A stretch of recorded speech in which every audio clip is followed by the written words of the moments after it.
Serious. What's the creepiest experience you've ever had while camping? Posted one day ago. Please do like, share, and subscribe. Not my experience, but my mom's, and the reason she didn't let any of my siblings and I go camping. She had gone camping with her friends sometimes in the 80s. It was the first time she had ever gone, and she didn't exactly know anything about camping.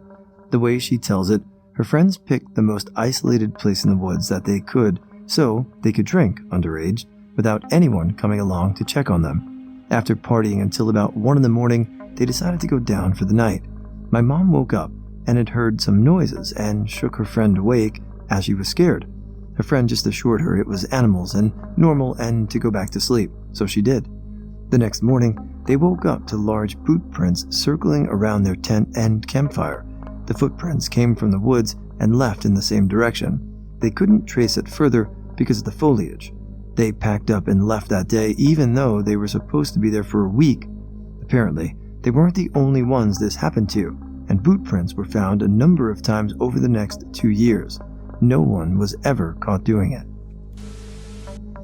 When I was a kid, we used to go on camping trips in the summer with my parents' caravan.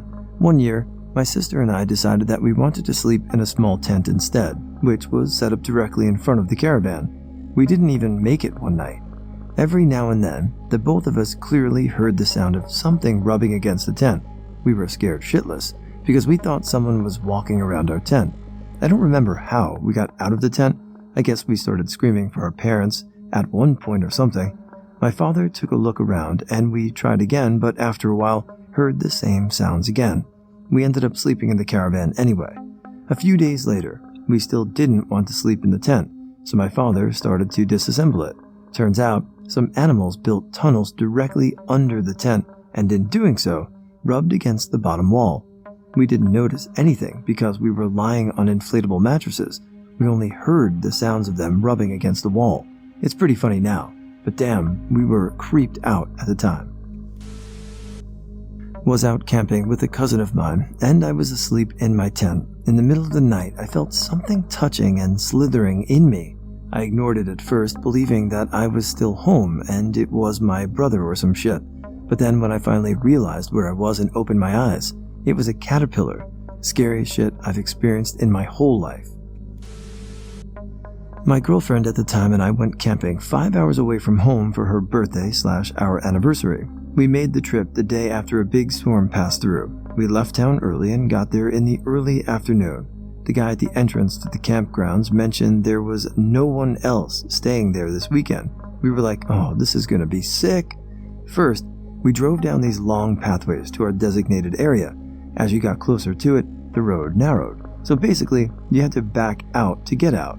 We unloaded the car, got the tent set up, and decided to go walk around the woods. It was dead silent, but it was still bright out, so we just took in all the nature we could and walked a few miles away. We reached this point in the woods where there were some weird-looking white cabins. They were very uniform, all built the exact same way. I guess they were part of a camping ground, but they seemed way out of the way, and there was no sign of life.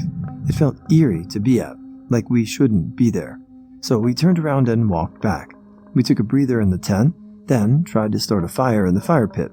Unfortunately, neither of us had ever been camping before and had no idea how to start a fire.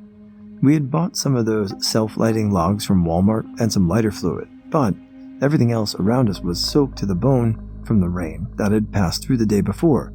We knew we needed kindling of some sort, but any dry sticks or leaves were far and few between. Eventually, we got a small fire going, and ate hot dogs and marshmallows and spent some time looking at the stars. Then we noticed just how dark it was out there. My girlfriend was easily spooked and was like, "Can we get into the tent now?" So, we put the fire out and crawled into the tent. We were talking to each other, but I could tell she was tense. Suddenly, she puts her hand over my mouth and was like, "Shh, do you hear that?" Before I could respond, we heard footsteps, like heavy footsteps. It sounded like a group of people walking. I whispered to her, "It's probably just animals or something." Then we heard mumbling, like low mumbling. We couldn't make out words, but it didn't sound like a sound an animal could make. It sounded like words, but hushed and non-elaborated. We sat in silence, staring at each other in the dark for what felt like forever. The mumbling got louder, as did the footsteps, until it sounded like it was right outside of our tent. We both froze. I don't think either of us were breathing. And then, silence. We waited and waited and waited. I'm still not sure how much time passed. Eventually, my girlfriend said, "We have to get to your car." The adrenaline was pumping, so I peeked out of the tent into the darkness and told her to stay behind me. Then we ran to the car. I locked the doors and she was like, "What the fuck was that? We can't stay here. No one is out here but us. What was that?" I kept looking around for any signs of life, but we were seemingly alone. I looked at her and was like, "Okay, I'm gonna grab our stuff. You stay in the car." We only had our ice chest and our tent out. I hopped out and ran, grabbed our ice chest, tossed it into the back seat. As I turned around to go get the tent, I started hearing footsteps closing in again. In a moment of pure terror, I yanked the tent out of the ground, wrapped the tarp around it, and slung it over my shoulder like some panicked Santa Claus and shoved it into the trunk. I didn't say anything when I got in the car except, "Do we have everything in here?" My girlfriend said yes, and I floored it in reverse out of our camping area.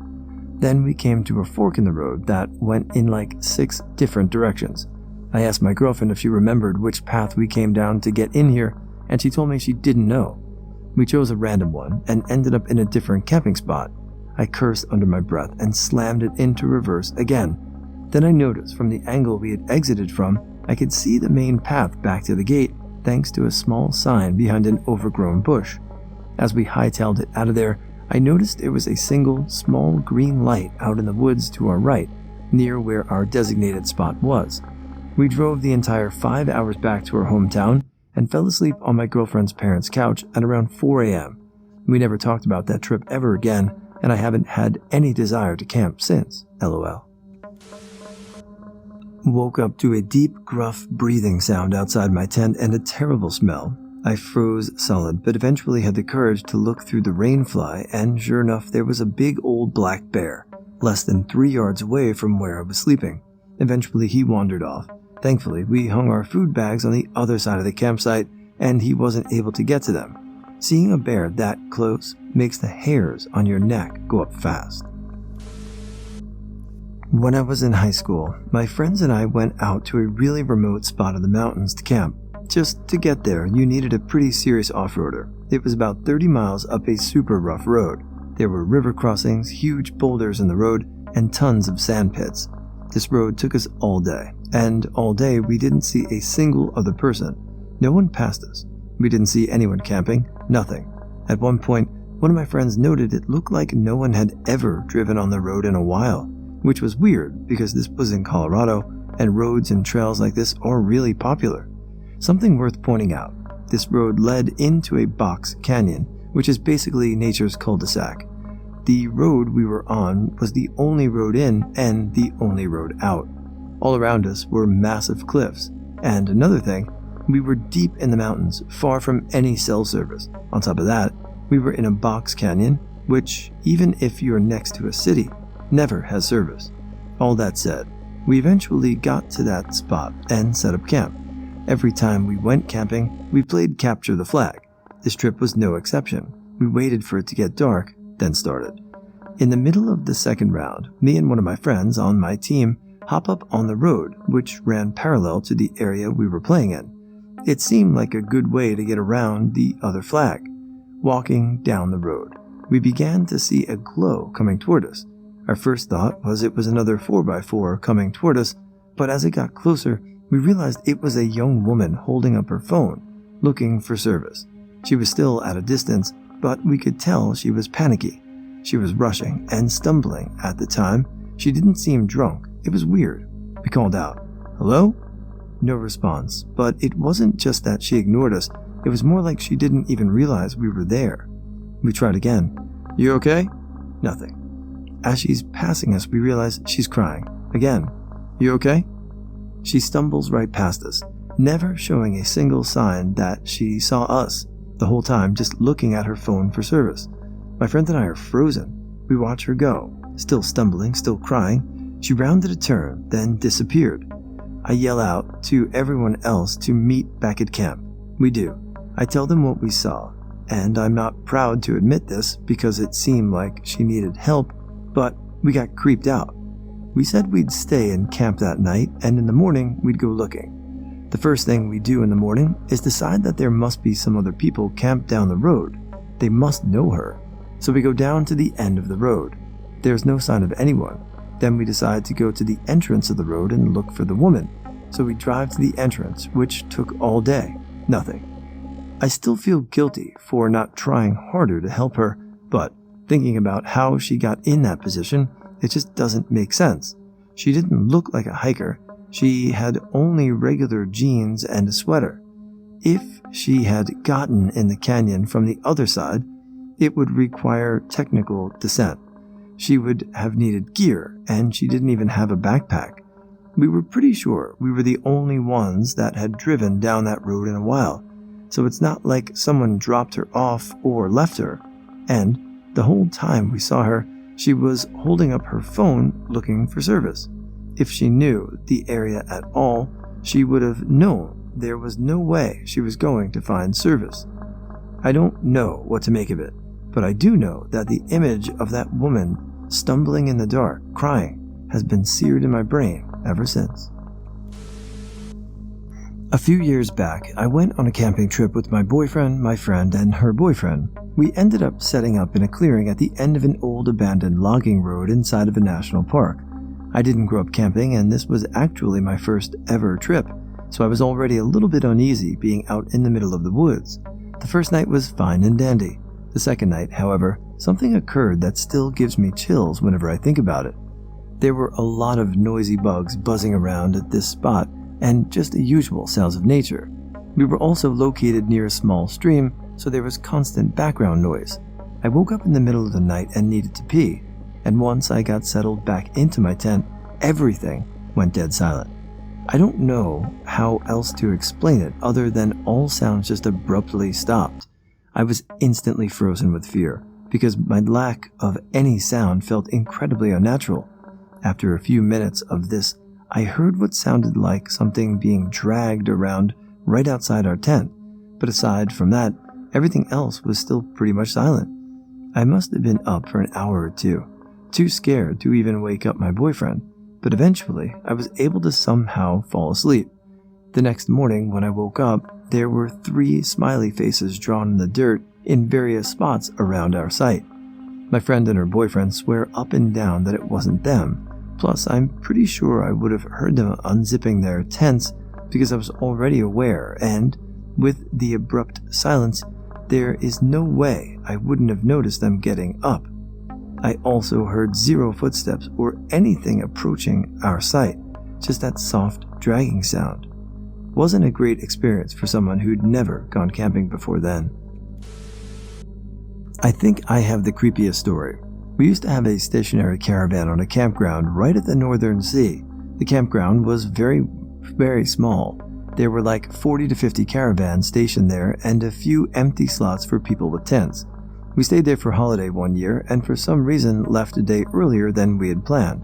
And in that particular night, someone got murdered right next to our caravan. It was 2 women sleeping in a rented caravan, and the ex-boyfriend of one of them women went to that camping ground that night and stabbed his ex and her friend. They dragged themselves out of the caravan and died right next to our caravan. Our caravan was on the first page of all newspapers, was in the news on TV. It was crazy. Hadn't we left a day early, we'd have seen that woman die. My ex and I went camping with one of her friends a few years back. We were sitting around the fire and drinking when this dude just decided he wanted to join us. Not a, mountain man or anything, just one of those weekend outdoorsman types. I'd have been fine if he had introduced himself or bothered to ask if he could share our fire or something, but no, he just wandered out from the brush and plopped his ass down without a word. We just sat in silence for what felt like hours, but was probably less than a minute before he started talking about his day, hiking, and making random small talk. My dad and grandpa liked to fish and hunt a lot. One night, they decided to spend the night on the river in the Appalachian Mountains.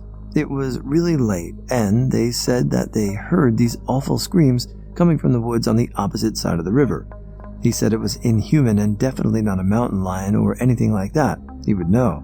My dad is a pretty big guy and doesn't scare very easily, but in that moment, he was frozen with fear and just held his breath until the screams finally stopped. He felt like whatever it was knew that they were there and weren't happy about it. It gives him goosebumps just thinking about it. Needless to say, they won't fish there at night anymore. A few years ago, my stepbro invited us to go camping with them in the middle of nowhere, Idaho. It was miles from civilization. We couldn't even get a cell signal. We rented a pop-up trailer and bought a huge tent for the kids. We set up the tent right outside the pop-up. Stepbro's camper was on the other side of the tent. The second night we were there, in the middle of the night, a truck pulled up to our camp with their headlights off. They left the truck running while they exited the vehicle. They didn't even close the doors behind them. Husband grabbed our 9mm and opened the trailer door at the same time. Stepbro stepped out of his camper with his shotgun. The men didn't say a word. They just turned around and got back in their truck. We hadn't seen anyone else up until that point. Wonder what they wanted. When I was in middle school, my whole class went on a 5-day camping trip. On the first night, we set up our tents and I went to bed. At about 2 or 3 a.m., I and others in my tent woke up because some sort of large animal was poking at our tent. We also heard the sounds of wolves and heard the screaming of some kind of animal. Everyone was scared for the rest of the camping trip, and we all got little to no sleep. Was out with a friend for a weekend camping trip in the middle of nowhere, North Georgia. We stopped at a local grocery store to stock up on snacks and beer when we found out it was a dry county. We asked the cashier if there was a nearby county where we could buy beer. She gave us directions to a bar that was right across the county line, about a 10-minute drive. So we decided that if we couldn't buy beer, we would just stop and have a couple before heading to the campsite. We followed the directions that she gave us, and it was getting dark. We pulled up to a building with no signs saying it was a bar and had all of its windows bricked in. It had a single light bulb over the screen door entrance, and it seemed to be the only light around. We sat in the car for a minute and made several nervous jokes about the movie Deliverance, then decided that we didn't need a drink after all. The next day, we were chatting with our campers at the site we were staying at, who seemed to be locals, and we mentioned the bar. A couple of them told us independently that the place was not and has never been a bar, and that they thought we were being lured into trouble. Went out on a camping canoe trip with my dad, 2 best friends, and their dads about 20 years ago. We met up with a guide to show us through a more advanced part of the river we were going down. While on the trip, we were catching fish during the day and fixing them for dinner, except our guide, he was eating canned fruit and beanie weenies. We all were sharing our meals and different throats on how we like our dinner. One of the evenings was particularly cold, and the guide asked to sleep in our tent because we had brought a small portable heater. My dad politely gave an excuse to not let him in the tent, but said we would share the heater instead. Fast forward 5 years, we're watching the local news and our guide's face pops up. Turns out he was a child rapist that had been wanted and they captured him. Girlfriend and I were tent camping, and there were maybe only 5 other campers in the campground, all spread apart. Well, in the middle of the night, we both awakened because we hear footsteps maybe 20 feet from our tent. We both just lay there dead quiet listening to the footsteps. They were very slow and not moving around much. No other breathing sounds, and it didn't sound particularly heavy. We both thought it was a person. Weirdest part is that after about 30 seconds of that, the footsteps just stopped. Like, no trailing off into the distance, nothing. Like they just stopped, and that was that. Still don't know how or what that was about. I have spent a ton of time in the woods, camping and hunting. I was camping with family, and we heard the most horrific and animalistic sound coming through the trees. It was night, and we had a lantern, so a small ring of light with pitch black beyond. Our dog shot straight up, hackled, and the terrifying guttural growling and animal screaming got closer. We all braced for some monster to come spilling from the darkness, adrenaline pumping, dog fighting to break free. Suddenly, The animals burst into the light. It was two raccoons fighting. They stopped, looked at us, and kinda had the "oh shit" look on their faces, and kinda sidled back into the darkness. To this day, it is still the most terrifying experience I've had in the woods.